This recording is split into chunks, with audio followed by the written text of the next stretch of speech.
दोस्तों, एक नगर में एक ब्राह्मण और ब्राह्मणी रहते थे। वह रोजाना 7 कोस दूर गंगा स्नान करने जाते थे। इतनी दूर आने जाने से ब्राह्मणी थक जाती थी।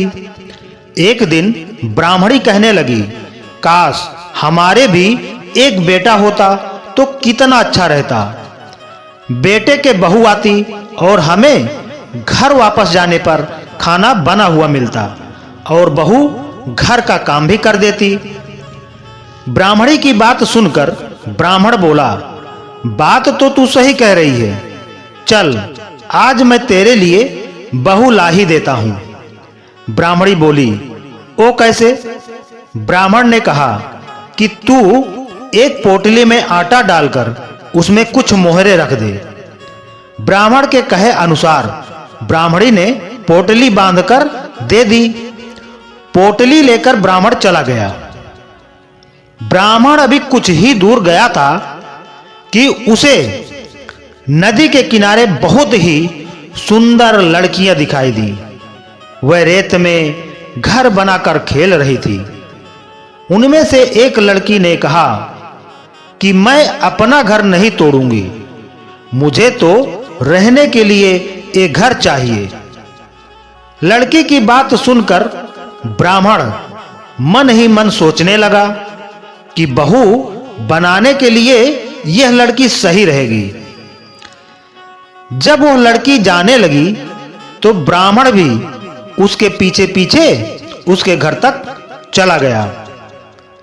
वहां जाकर ब्राह्मण ने उससे कहा, बेटी, अभी कार्तिक मास चल रहा है, इसलिए मैं किसी के घर खाना नहीं खाता।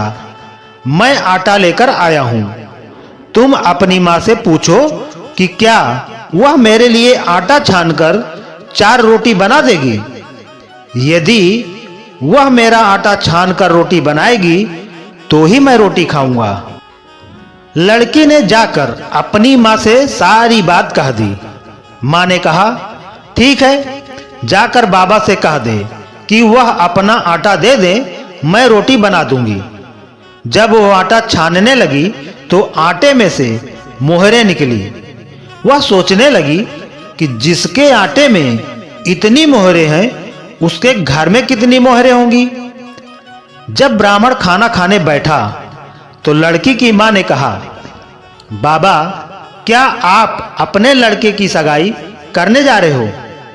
तब ब्राह्मण ने कहा कि मेरा बेटा तो काशी में पढ़ने गया हुआ है, लेकिन यदि तुम कहो तो खांड कटोरे से विवाह करके तेरी बेटी को अपने साथ ले जाऊं। लड़की की मां ने कहा, ठीक है बाबा, और फिर खांड कटोरे से अपनी लड़की की शादी करके उसे ब्राह्मण के साथ भेज दिया। ब्राह्मण ने घर आकर कहा, रामू की मां, दरवाजा खोल कर देख, मैं तेरे लिए बहू लेकर आया हूं। ब्राह्मणी बोली, दुनिया तो ताने मारती ही थी, अब आप भी मारने लगे हो। हमारे तो कोई बेटा ही नहीं है, तो बहू कहां से आएगी? ब्राह्मण ने कहा कि तू दरवाजा खोल कर तो देख।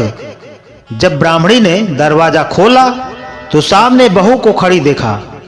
उसने बहू का स्वागत किया और आदर सत्कार से अंदर ले गई। अब ब्राह्मण और ब्राह्मणी स्नान करने जाते तो बहू घर का सारा काम करके और खाना बनाकर रखती। वह उनके कपड़े धोती और रात को पैर भी दबाती। इस तरह काफी समय बीत गया। ब्राह्मणी ने अपनी बहू से कहा कि बहू, कभी भी चूल्हे की आग मत बुझने देना और मटके का पानी खत्म मत होने देना। एक दिन चूल्हे की आग बुझ गई। तब बहू भागी भागी अपनी पड़ोसन के पास गई और कहा कि मेरे चूल्हे की आग बुझ गई है, मुझे थोड़ी आग चाहिए। मेरे सास ससुर सुबह 4 बजे से गए हुए हैं, वह थके हारे आएंगे, इसलिए मुझे उनके लिए खाना बनाना है। तब पड़ोसन ने कहा कि तू तो बावली है, तुझे यह दोनों मिलकर पागल बना रहे हैं, इनके कोई बेटा नहीं है। बहू ने कहा, नहीं, ऐसा मत बोलो, इनका बेटा तो बनारस काशी में पढ़ने गया हुआ है। तब पड़ोसन ने कहा कि यह तुझे झूठ बोलकर लाए हैं, इनका कोई बेटा नहीं है। अब बहू पड़ोसन की बातों में आ गई और कहने लगी कि अब आप ही बताओ मैं क्या करूं। पड़ोसन ने कहा कि करना क्या है, जब तुम्हारे सास ससुर आए तो जली फूकी रोटियां और बिना नमक की दाल बनाकर दे देना।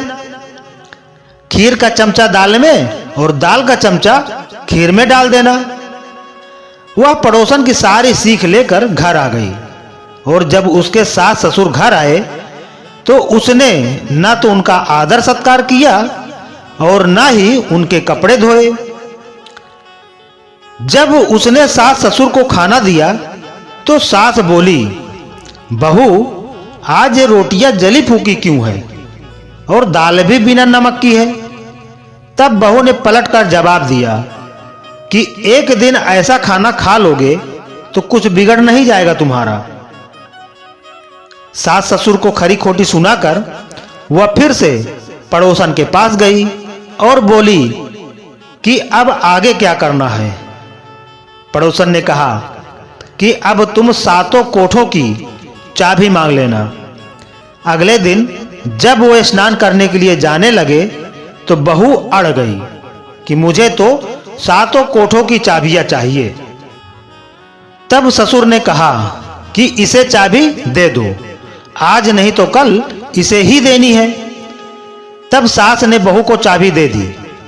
सास ससुर के जाने के बाद जब बहू ने दरवाजे खोले तो देखा कि किसी में अन्न भरा है, किसी में धन भरा है और किसी कोठे में बर्तन भरे पड़े हैं।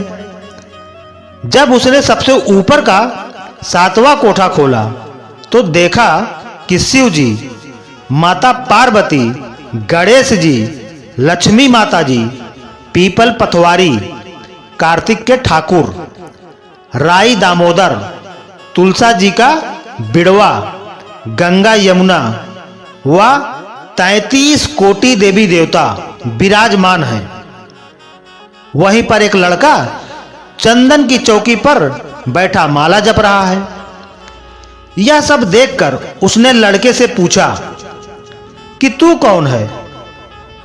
तब लड़का बोला कि मैं तेरा पति हूं, अभी दरवाजा बंद कर दे, जब मेरे माता पिता आएंगे तब दरवाजा खोलना।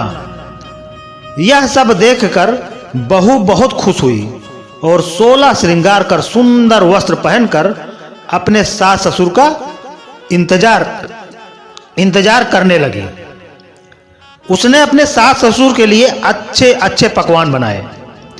जब उसके सास ससुर घर पर आए तो उसने उनका खूब आदर सत्कार किया और प्रेम पूर्वक खाना खिलाया और पैर दबाने लगी। पैर दबाते दबाते बहू ने कहा कि मां, आप इतनी दूर गंगा यमुना स्नान करने के लिए जाती हो तो आप थक जाती हो, इसलिए आप घर पर ही स्नान क्यों नहीं करती। यह सुनकर सास कहने लगी कि बेटा, गंगा यमुना घर पर तो नहीं बहती हैं।